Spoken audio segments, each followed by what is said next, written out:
Oh my goodness, it's a magical night. Oh, is this what's going to be behind us all night? It doesn't. It could be. It could be. It's probably better than most of what we got to watch tonight this week on the movie show. Welcome to the EriDan Film Festival. I'm going to use finger quotes for film. So what? I'm using finger quotes for film tonight because one of these was not a film, was not shot on film, and was a direct to video, and the other one was shot on film and should have been direct to previously viewed. This week was a little rough. I mean, but I mean, this is our 182nd episode. And I, as I mentioned to Dave earlier tonight, that, you have to experience some not amazing movies to appreciate the amazing movies. Right. So maybe this week was a learning experience to be thankful for the movies that we've gotten to watch that are delightful. Well, I'm actually not. One of the movies I actually didn't hate. The other movie I didn't hate, but I also, one of them I actually liked. Believe it or not. Well, I'm glad. Honestly, everybody's got their own taste. I have introduced some of the worst movies in the world that so have not have I. Well, and I'm okay with that. And I think you like what you like, and if some other people don't dig it, that's okay. And so, but if you love one of these movies, then you should absolutely make sure you join us tonight as we talked about Genie from 2023 and Trapped in Paradise from 1994, which I can't believe I didn't see in 1994. I can't believe I didn't see it either. Totally not on my radar whatsoever. So, but let's bring some guests in. You can join us at eridanlive.com. We're gonna get through this, and we're gonna talk to this emotional support movie watching tonight. Let's get started. I'm sorry, Dave. This conversation can serve no purpose anymore. Hey there. Oh, who is that masked man? Well, he's wearing glasses. I can't tell. Yeah, really. I'm not wearing sunglasses, though, so it doesn't really work. I'm wearing cheap drugstore sunglasses. It's Dave. Oh, it's Dave. Wow. Yes, what a week, huh? Yes. Oh, poor Adam. Can't join in full. Oh, man. Adam, you're a lucky man. And by the way, programming note, I'm out at 8:30 your time, 5:30 my time. I have a pre-scheduled event I have to leave for. So if we can do the two scores, if we can do these, 15 minutes each or something. And then, and if I get selected, for next week's movie, I will text Eric ahead of time what my pick is. There's no way I will let that happen. All right, let's go.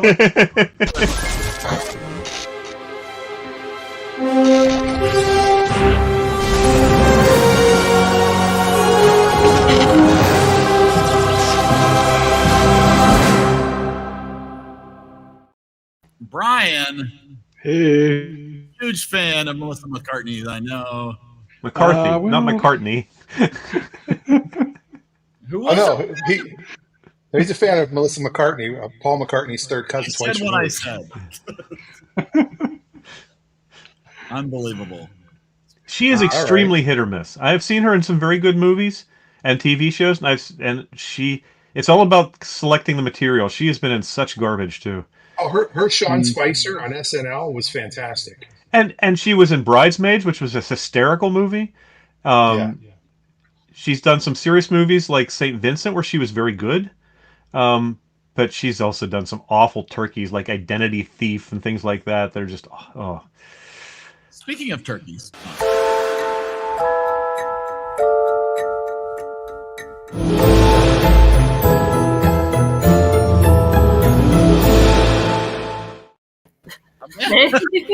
You survived them. Yeah, you chose cats. I mean, come on. I mean, listen, you liked cats. I don't know why I stand by cats. I still stand by cats. I liked the watch party of Cats. That was fun. You had a good time watching Cats. That's all I'm saying. It was a good time.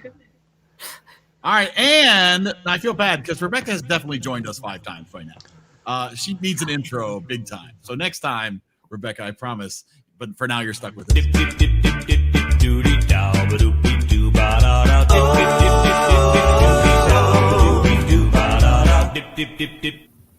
Rebecca, are you ready to defend your movie from these Dana Carvey haters? I love Dana Carvey. I loved it. I love all three actors that are in this movie, just not together. Hey, not in this movie, at least. Yes. Well, it was the material they had to work with, not the actors so much. Where are we starting here? Do we want to start with Genie or Trapped in Paradise? Great option. It's a two-headed coin. Let's go with Trapped in Paradise, 1994. Nicolas Cage, John Lovitz, Dana Carvey, directed and written by George Gallo. Who knows how much this movie cost? It was 1994.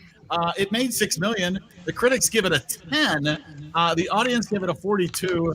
Rebecca said last week she didn't think this movie was for everybody.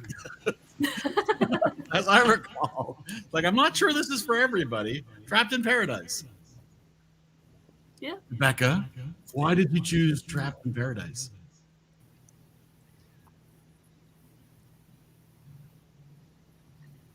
I don't think she can hear us. I don't know. Can you hear me, Rebecca? Well, Or is there just a massive delay let me or start something? by saying that I had not seen this movie before. Excellent. Okay.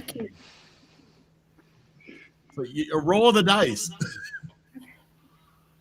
I think there's a really bad My delay. computer probably will lag, so I apologize in advance. That's It's like we're doing an interview overseas. Early Zoom. This was completely not on my radar, and I was huge fans of Dana Carvey and John Lovitz, all through the late 80s and 90s. So I was shocked that I had never heard of this movie. My fear is that had I watched it in 1994, I would now be defending it because I would probably... You would have loved it. Yeah, you would have loved it. Yeah. Oh, the Dana Carvey.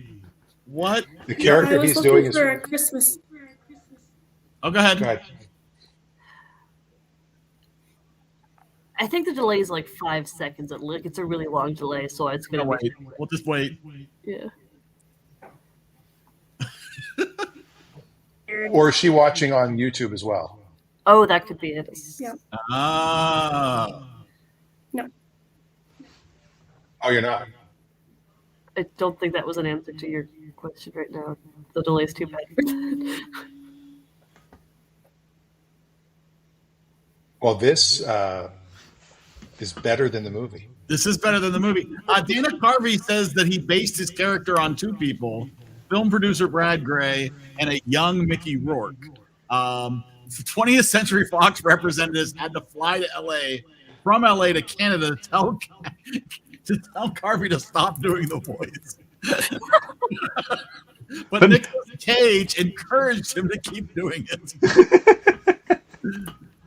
Yeah, I was impressed that the Nicolas Cage's brother's entire personality seemed to boil down to, we like to steal stuff. And that was one's a pathological liar, one's a kleptomaniac, Yep. and that was but at least they had a defining characteristic.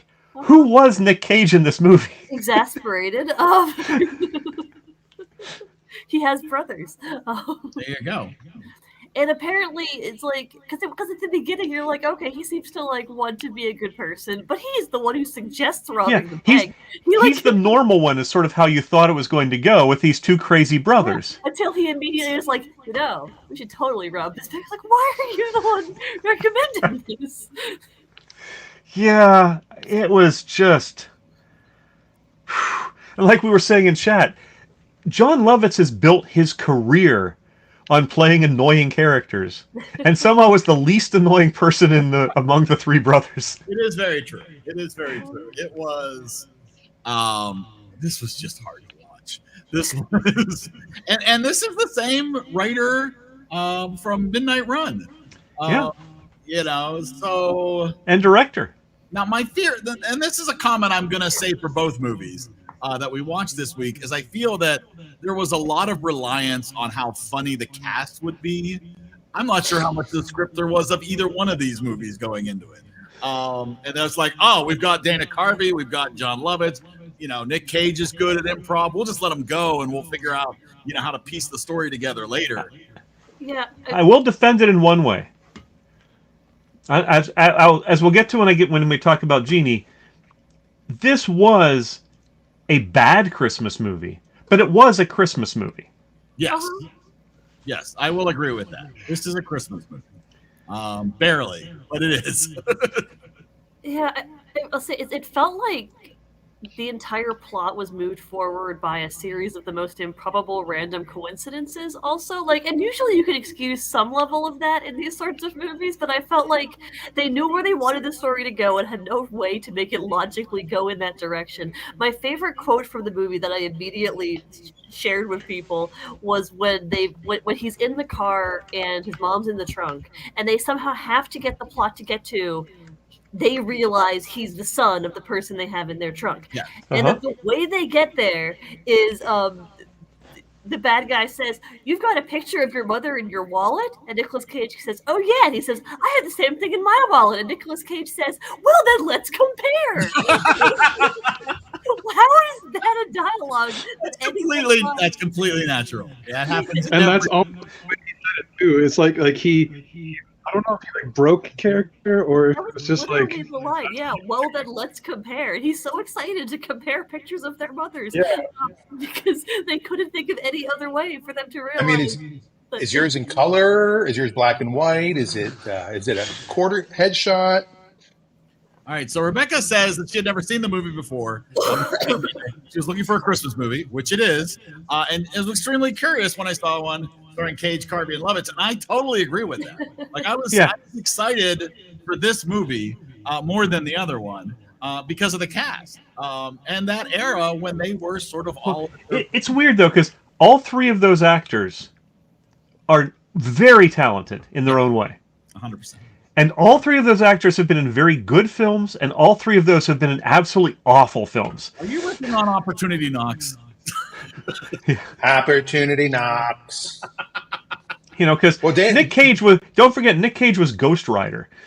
Hey, I like Ghost Rider. Oh, I watched it once.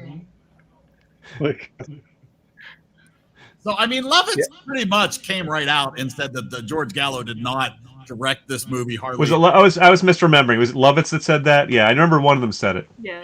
And that Nick Cage actually directed some of the scenes just because the director refused to. And it's like, just you be can tell. funny. just be funny. We got the camera rolling. Be funny. Adam said he liked this better than Genie. But that's not particularly high praise. I also didn't get where the romance subplot also didn't seem earned in any way by the movie. I don't know where they were supposed to fall in love. Especially when even at the end, even if everything was forgotten about that happened in Paradise, even if the bank didn't pretended they were never robbed, none of this stuff ever happened. They're still going back to prison for parole violations. Two of the three of them. I always have a saying that a writer-director movie is usually better because the director knows what he wrote and he directs it better. This is the exception to the rule. Because they needed a really good director to save this turd, and they needed a good editor, and it had neither. Well, they also could have used better writing, so there was a lot wrong with it. I'm not sure as much you can do with this when this is the script you have.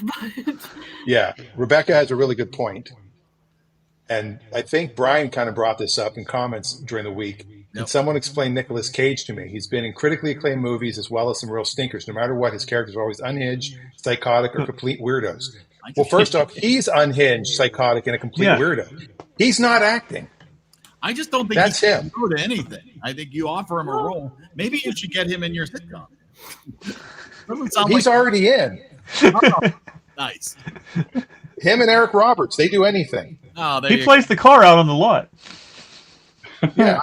Let's go ahead and rate this one because I know we only have Dan for a brief moment in time.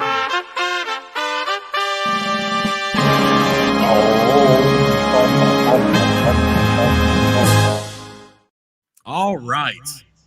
So, and of course, you can make any comments you'd like to share additionally while you're making your scores.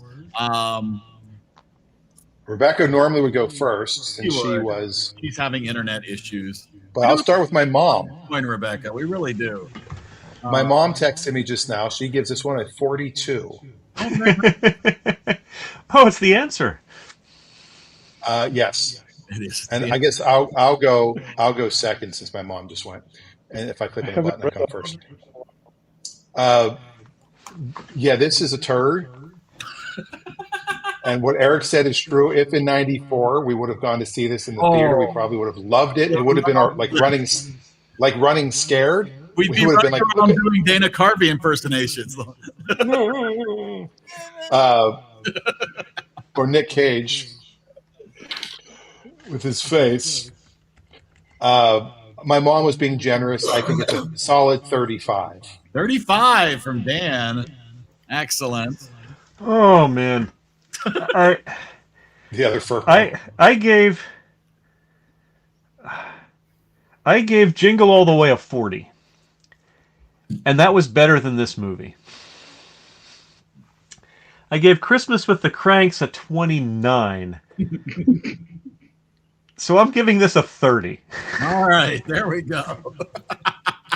Beautiful. Oh man. I've had the hardest time coming with I'm not sure. Can you come back to me? Come back to you, Brian. That's totally fine. Okay, yeah, this movie was really bad. Yeah, as I mentioned,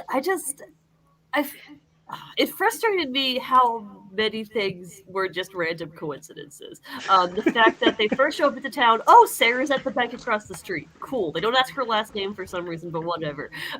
Then when they somehow, then they crash the car and get picked up by the family that owns the bank that they just robbed. Oh, and Sarah's staying there for some reason. Okay. Sarah upstairs. Sarah upstairs, which is not even upstairs Sarah. Like, that was how you use adjectives in English, but sure. Paradise. Yeah, I mean, then while they're at the Christmas party, while they're at their house, this kid is just sitting there in a chair, holding the remote control, watching the news. And seems really invested because they had to have the news on for them to find out that they're wanted. Sure, and then they get picked up by the car that happens to have his mom in the trunk, and they just so happen to ask, "Oh, what's the name of the girl you have a crush on?" And then they compare photos of their mom. It's just all so contrived.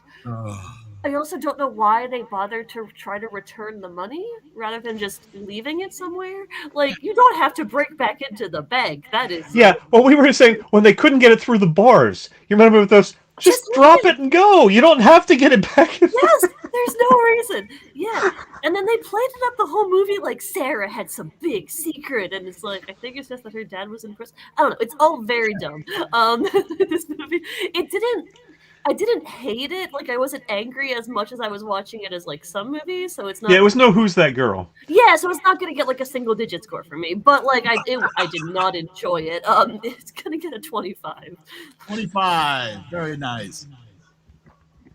All right. And, she said it's all right to watch a lowbrow comedy every now and again, which she's correct. Mm-hmm. This had a lot of lowbrow, not a lot of comedy. Wasn't a good movie by any stretch, but she was entertained, so she gives it a 54. Nice. And then Adam says 20. And that's because it's the Christmas spurt. Right, gotta have that Christmas spurt. It does have a Christmas spurt. Yeah, I agree with the things that are said. I do feel like Nicolas Cage kind of like he just did this thing where he like in it and then was like, whoa, you know, or something. I hated that a lot. And, but yeah, it didn't feel it contrived. I agree with that. A lot of the things were just like I don't know. I don't have the words. And I didn't have a score, but I think I'm going to go along with what everybody was saying. Like, yeah, it was in the 30s for me. So, yeah, I really didn't like it. Didn't hold my attention, you know. So pick a number in the 30s. Pick a number in the 30s. We'll go 32. There it is. Very 32. nice. It's freezing. And sorry, Dave, I had to mute you because I was hearing echo, and when I muted you, it went away. Oh. So again, Dave with the echo. Dave with the echo. He's Echo in the Bunnymen. He's got the ammos We on. can't hear you if you're speaking now. There you go. How about now? How about now? You hear me now? There's a very faint echo. I can hear it, but it's pretty quiet. I think I'm getting it because I'm wearing AirPods and I hear very closely. Yeah, that makes sense. Not a sponsor. Not a sponsor. All right, let's. Well, I would like to give a score if that's all right. Oh, Eric. Oh, of course, Eric. How could I forget? Hey, this was hard. I wanted to like this so much, right? And I wanted to sort of like, this is a turning point. This is a turn right here. This is where it's gonna. No, it was just hard. It was, I wasn't angry, just disappointed. I'm going to go 20. I'm going to go with Adam with a 20. So there we go. All right. I'm going to add up the scores while we move on ahead to make sure that we get all these scores in, but also to make sure we get a chance to talk about Genie from 2023. Melissa McCartney and some people's names whose I can't pronounce. Sam Boyd directed this. Richard Curtis wrote it. He also wrote Love Actually and Notting Hill. We'll talk about that in a bit. It was on the Peacock Network, so no information about the budget or the gross. Critics at a 33%, audience at a 62%. Boy, it's still Melissa McCarthy. Mad watching this movie. My eyes rolled so far in the back of my head during this movie. I disagree with you. Made me mad. This movie made me incredibly mad. Wow.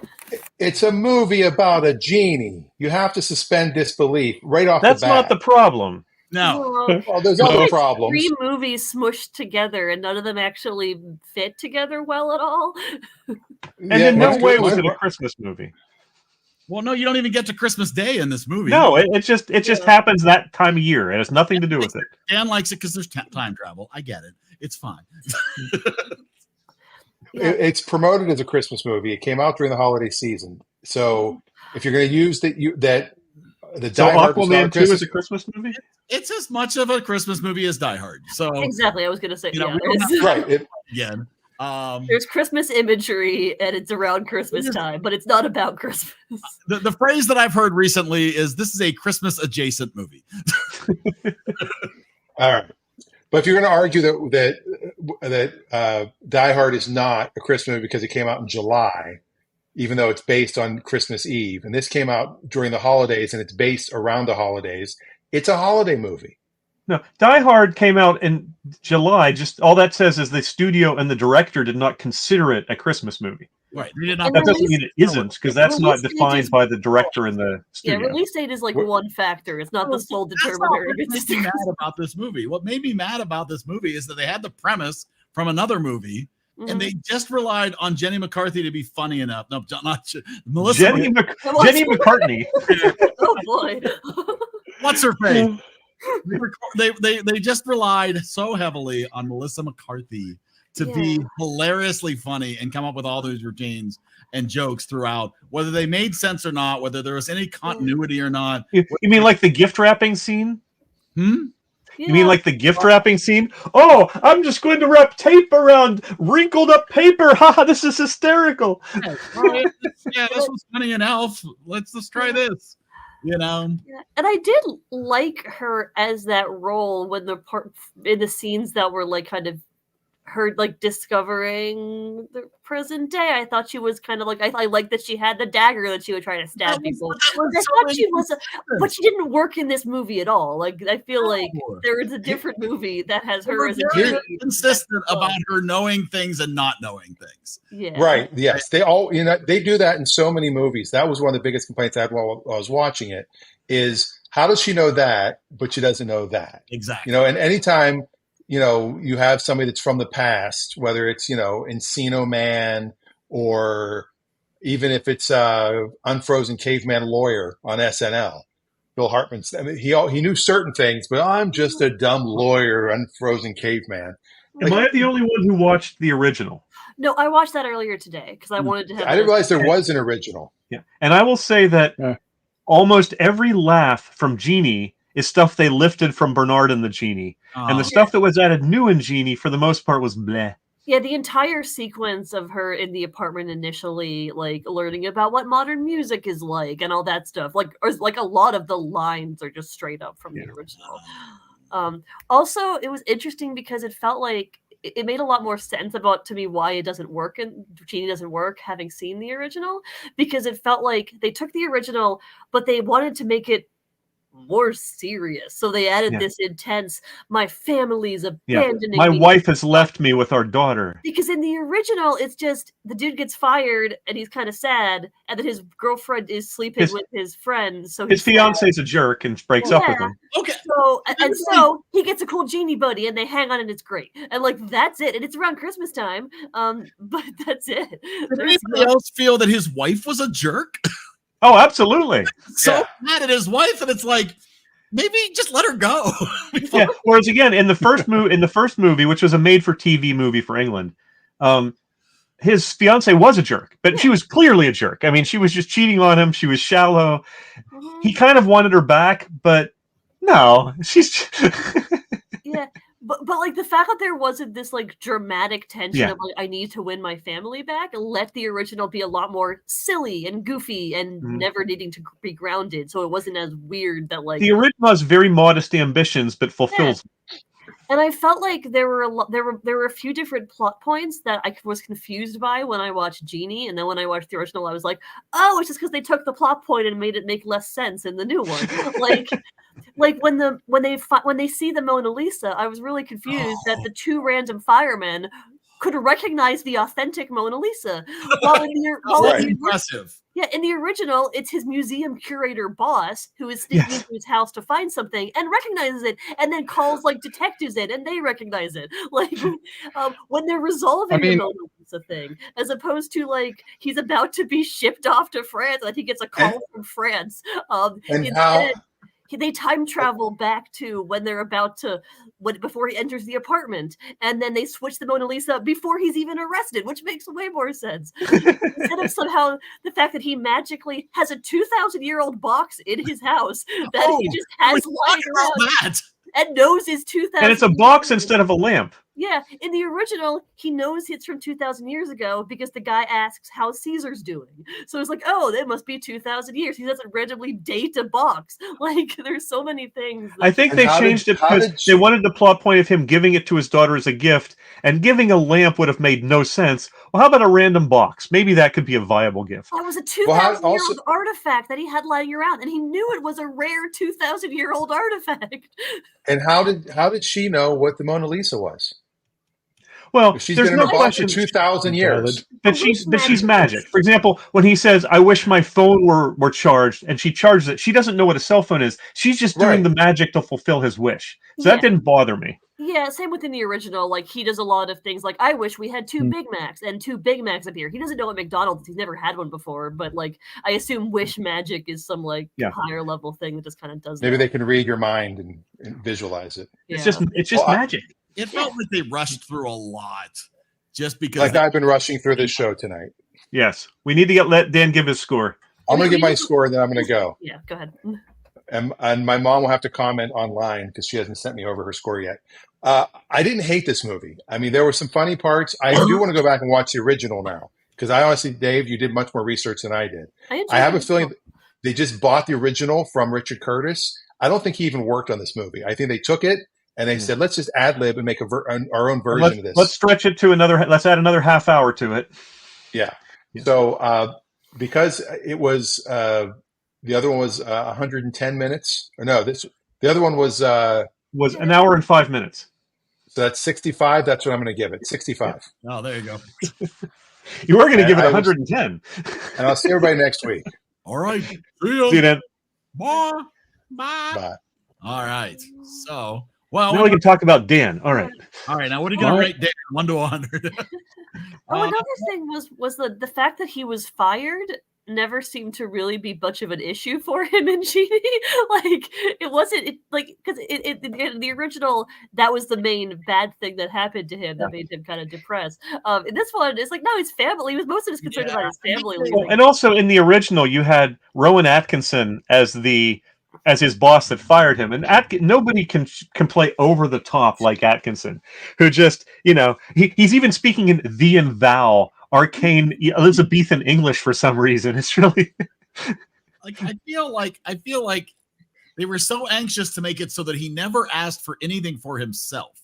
So there was no like, oh, it would really be nice to have, my rent paid for the month or anything like that, right? So they just never dealt with the fact that he got fired and that he was unemployed and had no living because they wanted him to be so selfless that he would never ask for anything for himself, right? But I felt like they went way too far with that. I felt like they wanted to keep every plot point from the original, but I feel like you could have easily dropped the whole like being fired thing. Like that had no like it. No. Because the resolution at the end wasn't his boss having to pay all this money. The resolution at the end was him getting reunited with his family. So, while in the original, although the whole boss thing, and that was part of the problem about the wife was clearly this had been something that had been compounding for a long time. Her frustration with him, and she already had one foot out the door. Yeah. So the fact that he now showed up for his daughter's birthday. Which is the least he could do. Is somehow going to they're now going to be fine. Yeah, he realized he was able to save his marriage by just like the hair of his chinny chin chin. Yeah. I hate watch this. I got madder and madder as it went on. Like I was just so frustrated by the movie as it just kept going on because I'll say if you viewed it in a vacuum, if I pretended it was not a remake of a prior film, in its way it's better than Trapped in Paradise, because Trapped in Paradise is a bad movie. This is a lazy movie. Yeah. This is a movie that doesn't eat. In Trapped in Paradise, it sounds like the director didn't try. Right. In this, it sounds like nobody involved tried. Well, I think McCarthy was just she was supposed to carry the weight of the whole thing, and he had Alan Cummings, who was in the original. He was Bernard in the original. Oh wow, yeah. So they made him the boss in this one because he had obviously aged out of the Bernard role, right? And he was fine as the boss. That was among the less annoying characters in the movie, but it just, yeah. Yeah, well, and this is the part that I wish Dan was able to hang out tonight and talk a little bit about time travel paradoxes, because if you go back in time before he got the genie out of the box, wouldn't she still be back in the box? How does she stays out of the box? The ending in this is also much more Hallmark than the original. In this one, she wherever she went when she disappeared, she's now back with the doorman. They're making pizza together, sandwiches, or whatever the heck they made. In the original, he goes back in time, back to when the guy was chasing him down, and he gets the guy to stop by showing he has this case of all the stuff he's brought with him from the future. He's like, "Hey, how about this? We can make a killing together."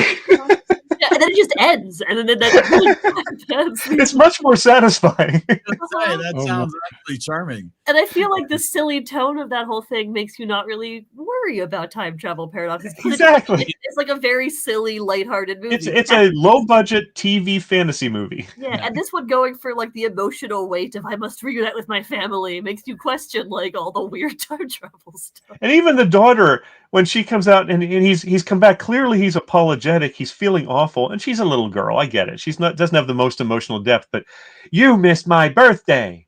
It's like, oh, come on, pile on the guy. Yes. Yeah. All right, let's throw some numbers around because there are some people who like this movie. So let's go. Who are we going to start with here? We'll start with Amanda. Oh boy! Yeah, I know. How excited are you? Set the standard for us. What's the bar? I will throw out that Dan's mother gave this an 80. Oh wow! Wow. Nice. She enjoys this movie. I think that's great. Yeah. You know, obviously, I think there is an audience for it. It's just probably not most of us here. Yeah. So as with the Cats movie, this is one where my enjoyment of it was. I think I locked. Oh, hello. Sorry, I locked up that time. Whoops. Yeah. My enjoyment of this was hindered by seeing the original and realizing how much of the good parts were from the original. Like my school, like I liked the music in Cats, but that was all in the original, so I can't credit it to the remake, like the musical version. Similarly, any good lines in Genie most of them are from Bernard and the Genie, so I can't. So so that my score did lower after watching the original. There were a few like bits that I enjoyed that were original lines. Like I thought it was funny when it's like, "I wish you would go to hell," and then it's like, "Oh no, you literally went to hell." That was not cute. I did. That was it. Did actually give me a laugh. So and that was Mark Maron was fine as the doorman. Yes. Yeah, and the go to hell bit that whole scene was not in the original. That was new. But again, like they had like, oh, his family's really unpleasant, and they did not resolve that. They disappeared, and then that was it. Yeah, so I felt like this was very distorted. Like it felt like it shouldn't have been a Christmas movie, but it was because the original was a Christmas movie. It felt like it shouldn't have been like a drama, but it was, and it kind of hindered all the silly Genie stuff.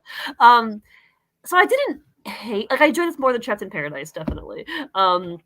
I was not angry watching it, which is nice. But I don't really want to watch it again. I'm gonna give this a 43. 43, very generous. No, I'm kidding. All right, let's go over to Dave. Yeah, it was not a good movie, but you know, again, if I sort of use Jingle All the Way as sort of the dividing line between bad Christmas movies and at least passably good Christmas movies, this is sort of teetering right on that line. And I'm trying not to dock it too much, but I completely agree with Amanda. Don't get me wrong, Bernard and the Genie is not a classic. It's not one I'm going to watch every Christmas. It's not, but I enjoyed it, and they even cut out some of the better parts of it. Like they had the little sort of throwaway lines about him knowing Jesus or her knowing Jesus in Genie. There was at least twice as much of that in the original, and it made it both more of a Christmas movie, and they were good bits, you know. And they cut that out. I cut it way down, which I didn't understand. So I think I'm going to give it the same as I gave Jingle All the Way. It's a 40. It's a 40. Very nice, excellent. All right, Brian. My internet has been cutting out, and I wanted to contribute to this. I didn't get to. So I didn't like her, like her acting really. Yeah, I feel like she could have like done a fourth of what she did, you know, in every scene, and it would have made it way better. Like I'm not trying to be mean or anything. It's just like she just went overboard, you know. And she does that a lot in movies. Yeah. So like I didn't mind the story with like the dad and the mom and the kid and stuff as much as you guys didn't like it or whatever, but and it kind of, I like Hallmark stuff, so when it came around and it was all like happy at the end, and I was like, oh, this isn't as bad as it was in the beginning when I was really hating it. So that brings my score up way higher. Plus, I had Trapped in Paradise first, which as well. So I actually didn't hate it. I mean, it has a genie in it, and I was like, "This is Christmas," and it's a genie. I don't know, but I didn't hate it as bad as you guys did. I give it somewhere around a 70. 70, very nice. That's awesome.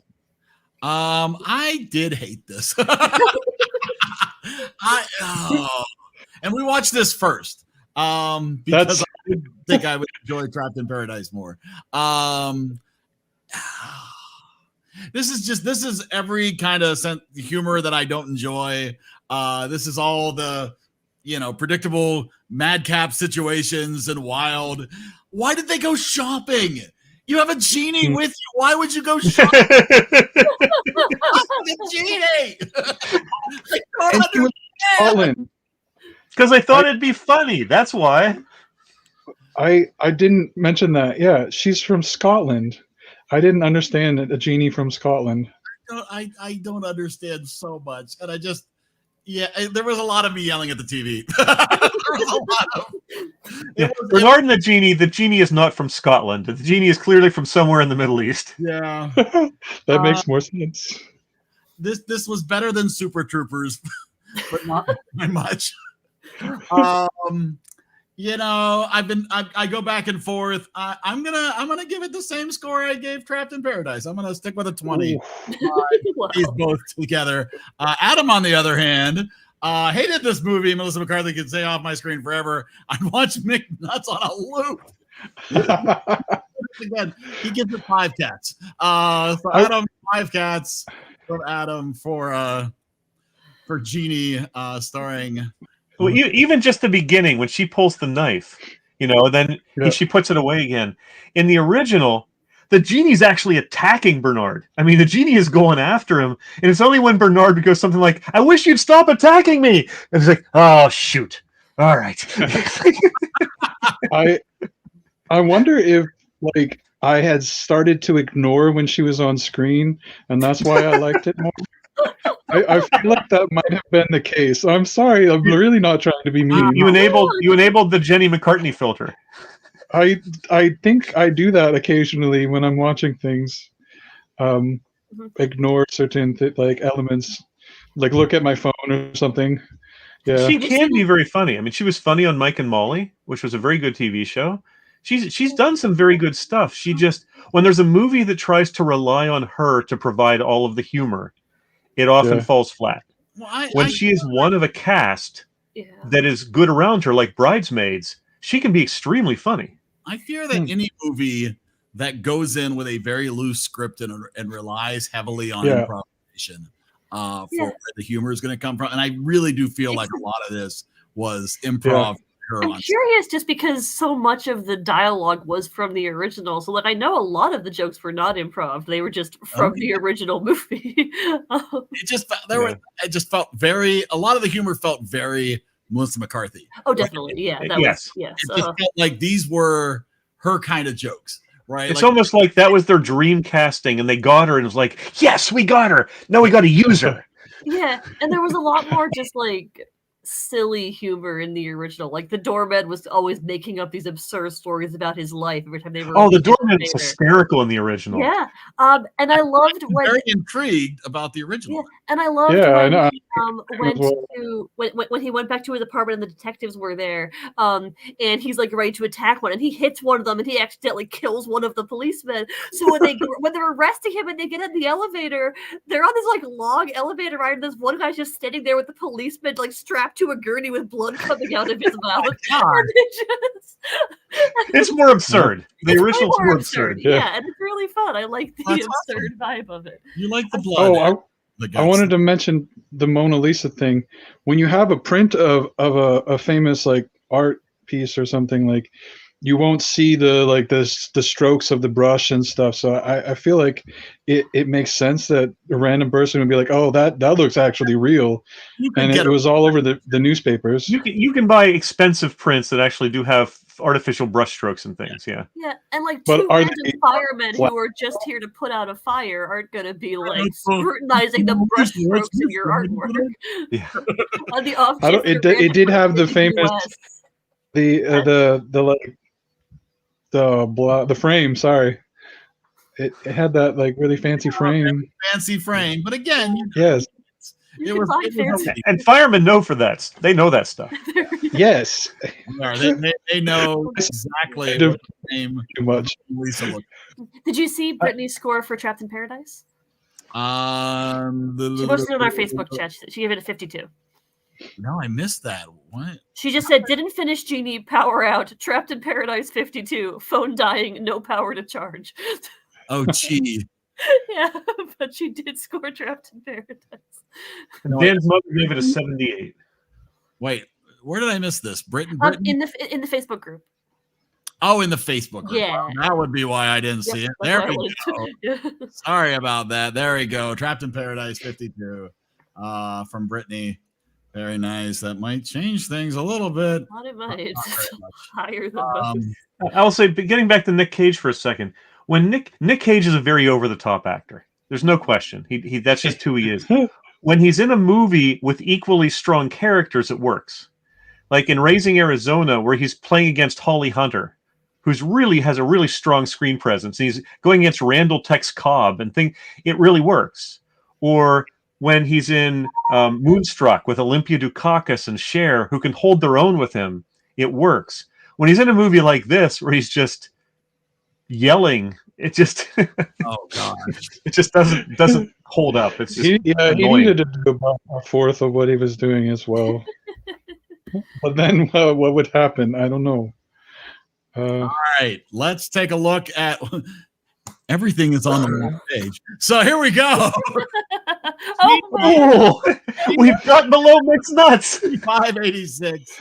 Trapped in Paradise at a 34.44. Wow. Beating, but still not beaten by Cats or Who's That Girl. On our Christmas holiday movie list, Genie coming in right above Mixed Nuts, and Trapped in Paradise coming below, significantly below.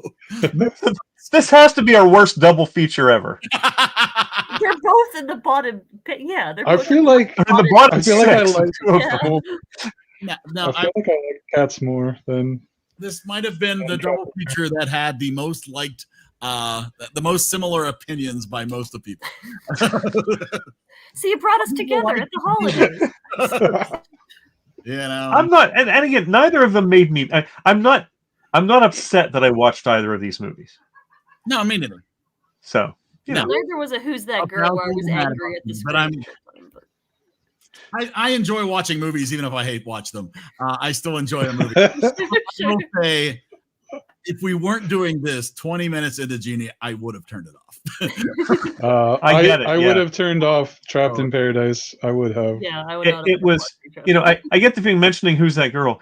I get the feeling with Who's That Girl in a very similar way, in a very weird way, like Genie, because obviously much different in budget and things like that. But Who's That Girl was like, Madonna, we've got Madonna. Okay, go for it.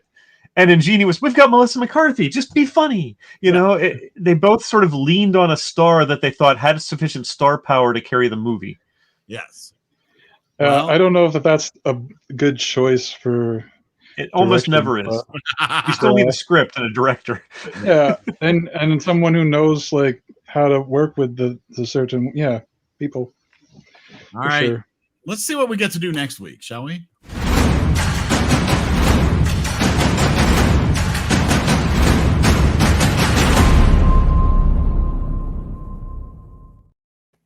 Oh yeah, time to spin. We are down to it. Oh boy. 4 names left. Wow. Yeah, how about that, right?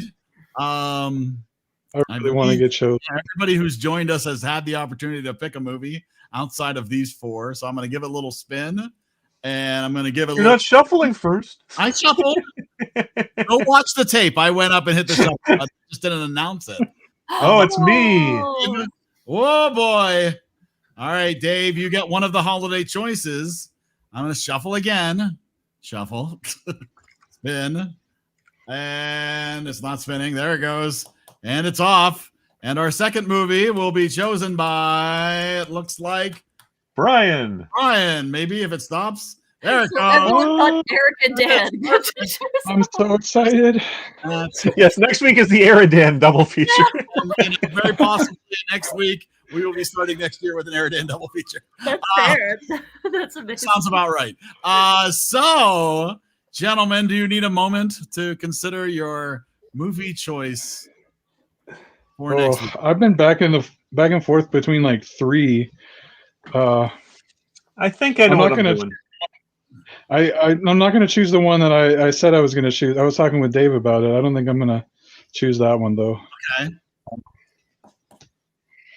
There's lots of good stuff out there. Lots of stuff that is streaming currently because, you know, a lot of the stuff is leaving. A lot of Christmas movies leave the streaming services after December. But right. I want to like flip a coin or something. You could do that. However works best for you. Yep. I think I know the audience. Just making sure about availability. Poll the audience. I don't know. All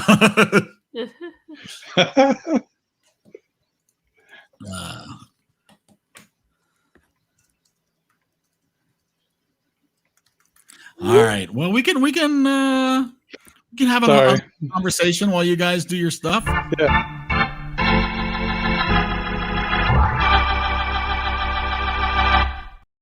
All right. So we'll talk a little bit about what other people have been watching. We finished watching Warrior Nun on Netflix.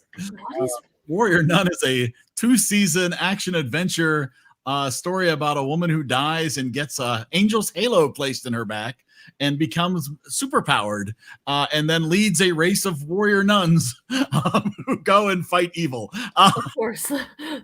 Honestly, the funny thing is they had 2 seasons and apparently had such an amazing, powerful fan base that got it renewed for a 3rd season somewhere. We don't know where it's going to stream yet, but the writer-director has announced that it will be a 3rd season because of all the fan reaction and emailing and, nice. How upset the fan base was.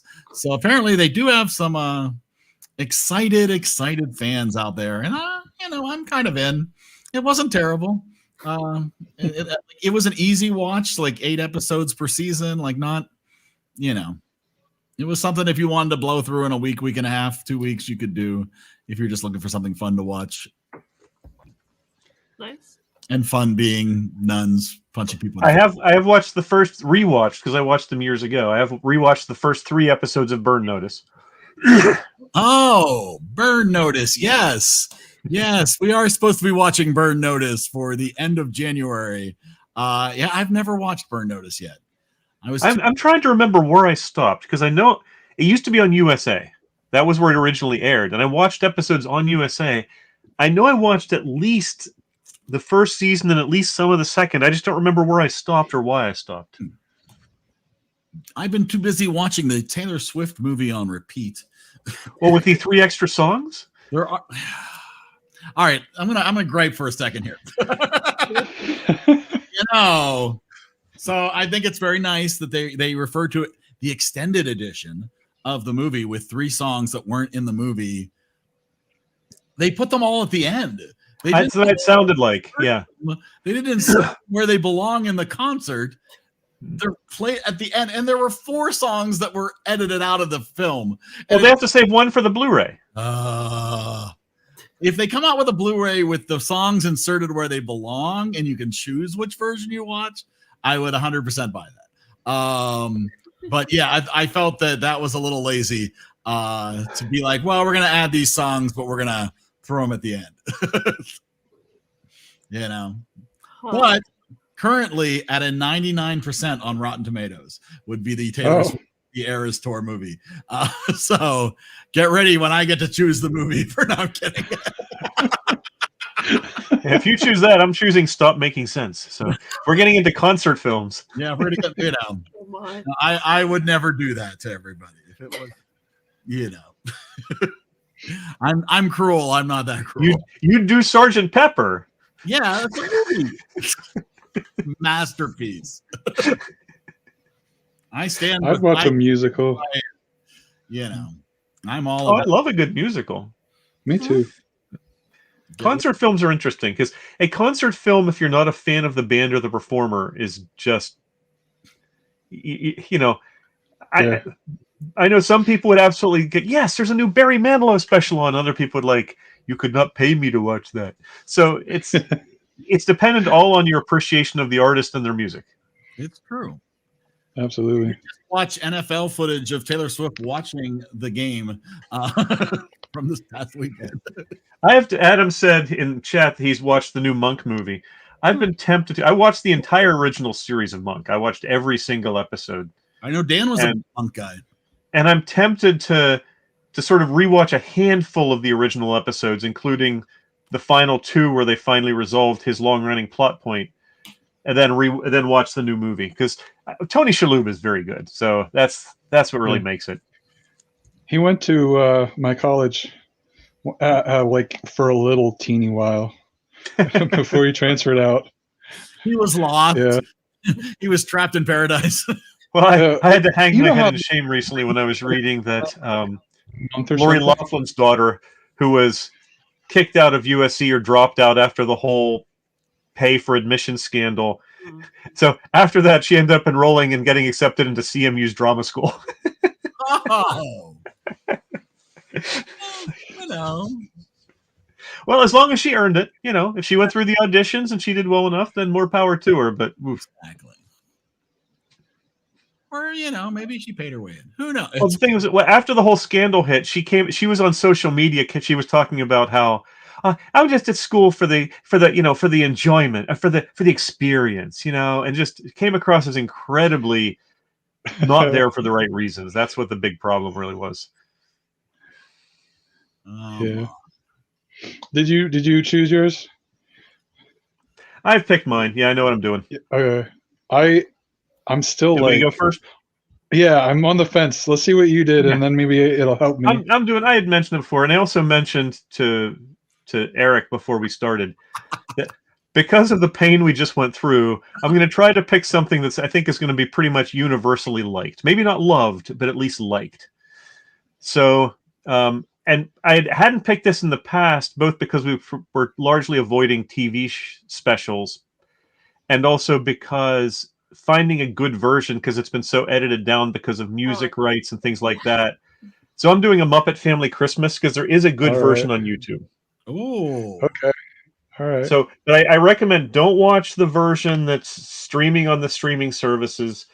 Don't watch whatever version you may have on DVD if you own it. Watch the version on YouTube because that is a far more complete version that doesn't cut out a lot of the funny songs and things. So, waka waka. No, I'm sorry. That's very much in there. Like, I know Adam's gonna hate whatever I choose, unfortunately, because I want to choose like a romantic. Don't worry about it. He won't. I don't think he'll hate what I chose because he already mentioned that he loved Emmett Otter's Jug Band Christmas. So he's a Muppet guy. So I think he'll like a Muppet Family Christmas. So he's not going to have an awful double feature. Okay, how about we do this? Okay, what actress do you guys want to see? Okay, you want to see Rose McIver, Vanessa Hudgens, or Nina Dobrev? I think is how you say it. I don't know who those people are. I only know one of those three, I think. I only know one of those three too. Yeah, and I don't even have a mental image of the second one. I just heard the name before. Awesome. So whichever one you want the most, I cannot help on the actress. Oh man, no one can help. What is the one that you guys know? Rose McIver? No, Vanessa Hudgens. Rose McIver is in that Ghost show. Ghost show. Huh. Ghosts? Yeah, I thought we talked about it one time. Isn't it called Ghost? I watched a couple of episodes. I don't know the actors involved. No. Oh, it's all good. I mean, we can just watch the Vanessa Hudgens one then. Sure. Whatever. Yeah. Okay. Whatever you're up for. I mean, pick them based on what you want to see and what you want to discuss. Probably equally important. Oh well, I do like the Rose McIver one better. Oh, then you're with it. Yeah. See, yeah, but then the other one, the Nina Dobrev, goes in with Die Hard, right? It's kind of because it's called Love Hard. Oh no! With a title like that, I would recommend the other movie. Yeah, I know, right? But they're all Christmas movies, and they're all like sappy on Netflix. Yeah. I can't choose the one like Amanda had said one the night before. Availability. Yeah, see, I like that one. Artwork, man, I love it. There you go. It's good stuff. Watch that one. It may be great, but that poster sure doesn't make me want to watch it. No, it doesn't.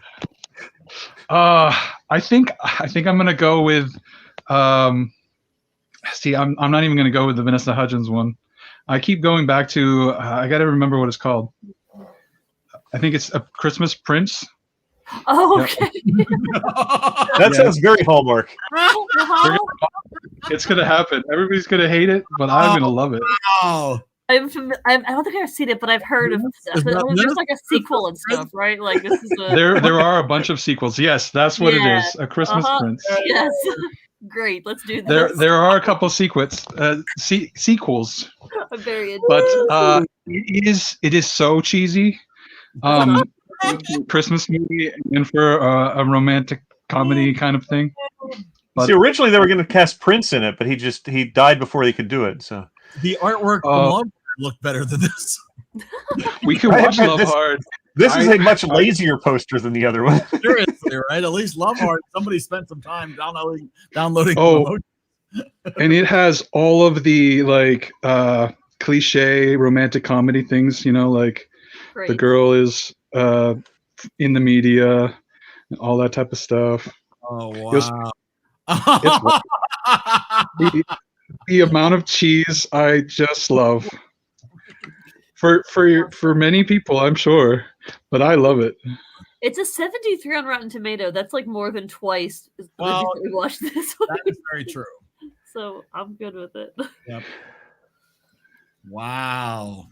An hour and 32 minutes. That's nice. That's nice. I had to. I'm sorry. It's short. We appreciate what was the Vanessa Hudgens one? The one you passed. It's called Princess Switch.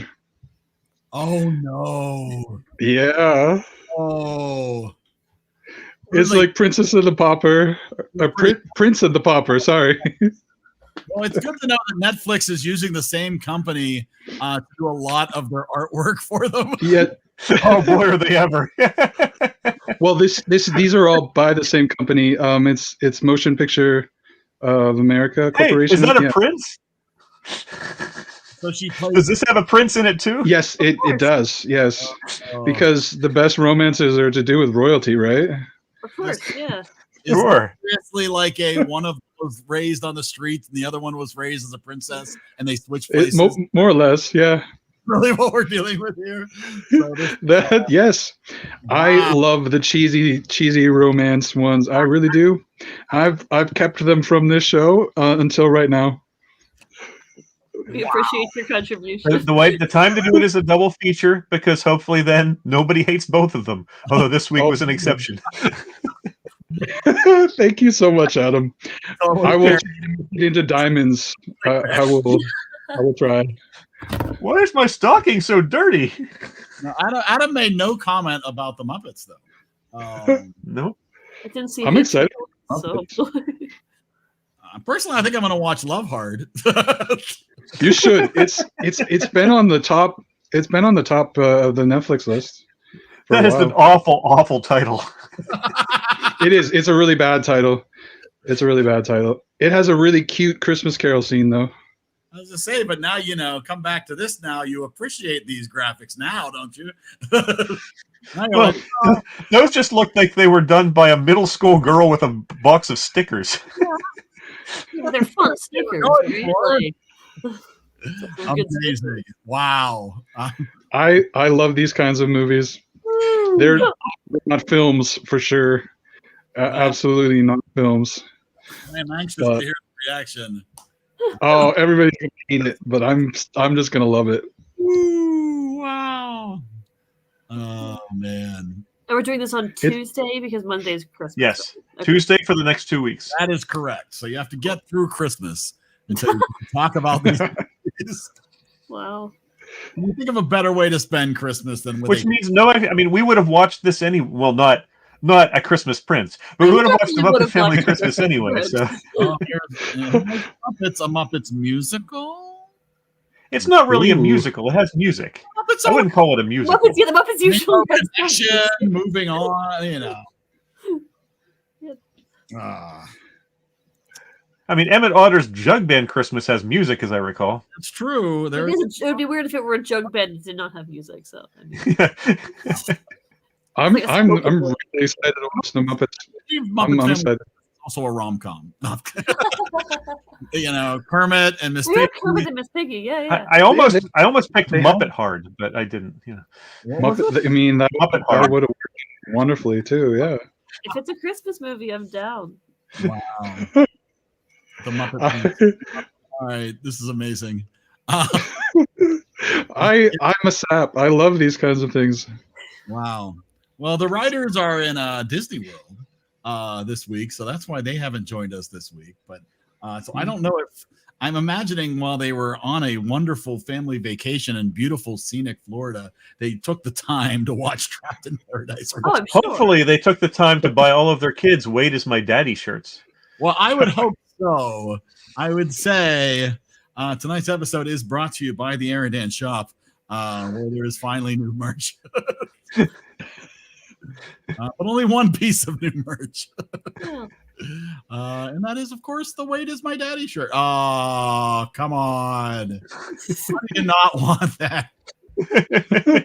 There's a water bottle. I will say this was a long way to go to maybe sell one shirt.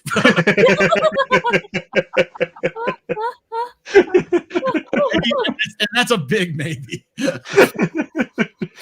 They better buy at least one. They have 3 kids. Come on now. Wade has to buy one if nothing else. Your stocking. Oh, you know. It's the perfect for that Secret Santa at the office. Yeah, that'll just confuse everybody. But don't miss out. Amazing. Well, I think we're good. I think we did it. Anybody have anything else they want to share about what else they've watched? Or I watched, yes, and I'm going to share a mushy, sappy one that I watched. Oh. And I watched The Night Before Christmas. Amanda was talking about it, and I hadn't watched it yet, but I plan to. And I watched it, and I loved it. So the only thing I hated about it was he was like calling a car. What would he say? It's like a steel steed. I'm like, are you serious? You don't know what a chariot is? Yeah, and like cars don't like the fact that you ride in versus on top of them. I don't know why you would immediately. Yeah, exactly. Like, you don't know what a chariot is, really. Like, come on. But that was the only problem I had with it. I loved it. Great. Okay. I'm glad we're keeping in the same vein of movies. So glad to get to it. I don't think especially with the competition now between Hallmark and Great American Family, there's twice as many of these sort of cookie cutter Christmas movies as there used to be. Yeah, it's nice that there's finally competition so that we can really raise the bar for quality, right? Like, I'm really glad there's work out there for Sabrina the Teenage Witch and Winnie Cooper. Well, I think both Candace Cameron Bure and Danica McKellar, I think, both left Hallmark for Great American Family. Lacey Chabert stayed. So they sort of had the split of their talent. Yeah. Wow. Well, I guess if you like them, you got lots to choose from. They are what they are. It's true. I might put them on just because it's something on the TV and she can walk in and out and decorate the house and it's Christmassy. But you're not going to get lost plot-wise. It's going to be fun. Or if you try to watch, you're not going to wonder what's going on. You know exactly. Right. Easily digested, for sure. Total change of subject. I will say about, in case anybody's interested, about Burn Notice. It's a show sort of like The Fugitive or Quantum Leap in that something happens in the first episode or two that sets up the rest of the series. But then after that, most of the episodes are basically standalone. Oh. Until you get toward the end, I think, where it resolves itself. But it's sort of like that, where you set up a premise that's the framework that you can hang more or less standalone shows on, and then you run that for however many seasons it lasts, and you resolve it at the end. So I'm not sure I like Wade's idea of watch the first season or two, then watch the last season, because my problem with that is, if you love the first season, you're not going to want to skip ahead. Right. And if you didn't love the first season, you're not going to want to watch the last season. So I'm really thinking we shouldn't talk about the last season at the end of January. We'll see what Wade says when he's back on board. I think that's probably the right path, but yes, we can talk with Wade. He was saying that, I think, primarily because of the concern that it's disappearing from Hulu, and he didn't want people to miss out on what he thought was a good ending kind of thing. Yeah. It's got the guy from Army of Darkness in it. Yeah. Yeah, he's actually very good at it. Sam is a good character. Yeah. He's fun. He's sort fun. of the comic relief to the main character. I don't know if I ever finished the first season, but I do remember watching it, and he was my favorite. It's a good show. It's sort of your typical, I had him bringing up Monk as a good example. It's sort of your typical USA cop or spy or detective show. You know, it's not top drawer. It's not going to be something people are talking about 30 years from now, but they're very entertaining. Right? I don't know. I don't know very many things he's been in, but I really like him. He's hilarious. And he is very funny in Burn Notice.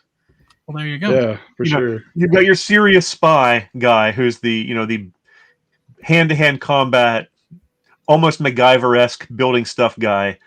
And then you got Bruce Campbell as Sam, who's the out of, he's left the spy game behind because it was just too much work kind of thing. He's now just lazing around in Florida, being like a sugar, with sugar mommies paying his way and just hanging out by the pool. That's what he is. Yep. Oh man. Well, awesome. Oh, I mentioned in the chat that I watched the movie that I had missed earlier, Joyeux Noel. Was that? Yeah. Yes. I really loved it. That was wonderful.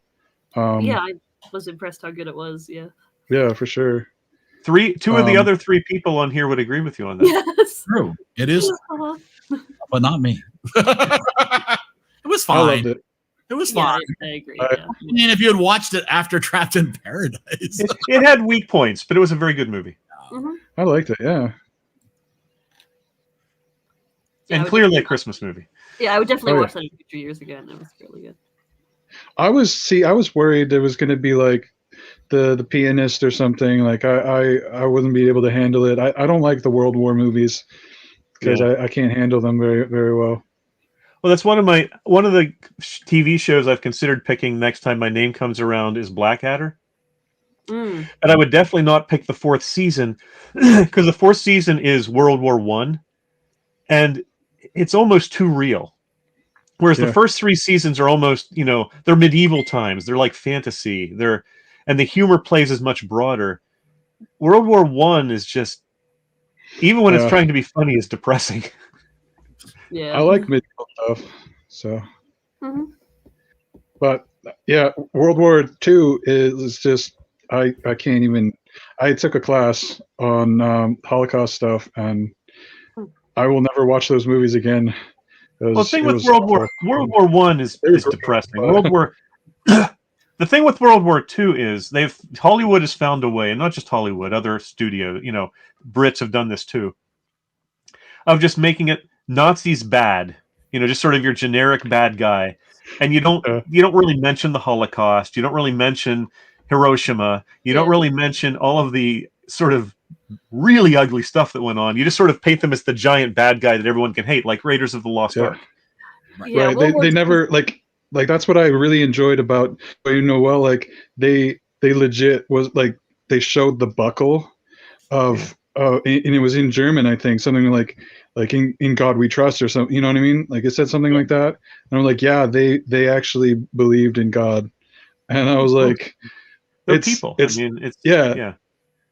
And especially in contrast to the beginning where they're the kids, they're teaching these kids to treat the others as less than human is what really contrasts that. Yeah. Yep. And I think they did it really great, and I enjoyed it. So, but there are a lot of Holocaust ones that I will never watch again. They were great, but I can't. Yeah, that's a hard. I can't. Yeah, that's fair. I mean, Schindler's List or whatever. There's many. There's some very uplifting films even about it because of the heroes from that time, but it's still rough. Yeah. Yeah. But it's very good to remember. The Seinfeld episode where they're making out during Schindler's List. Oh, yes.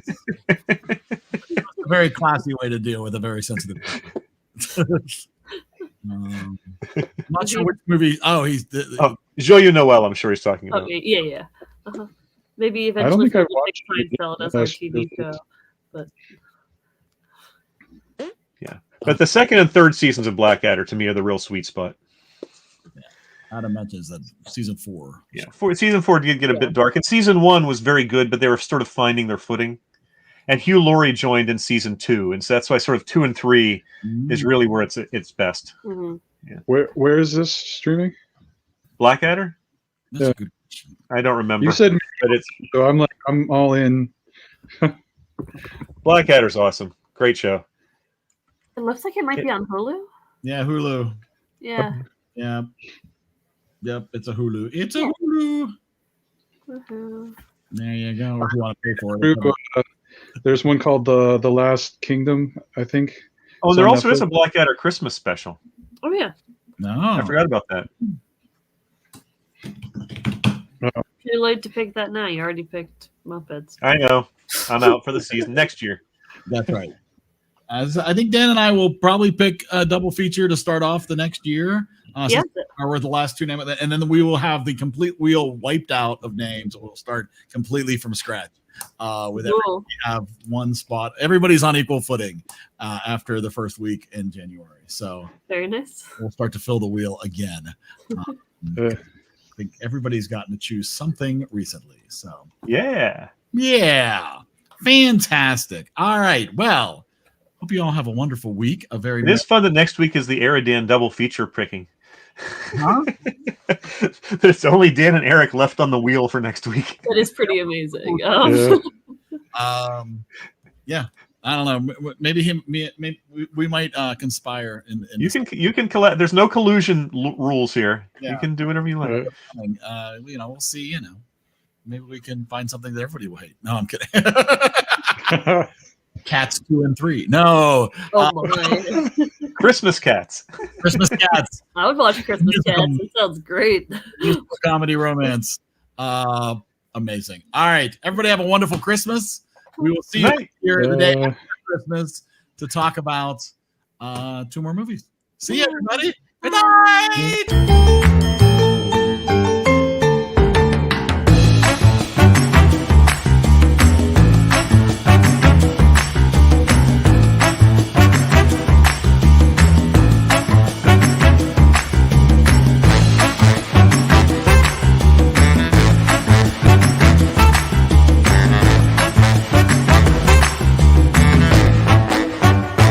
In case I don't see ya, good afternoon, good evening, and good night.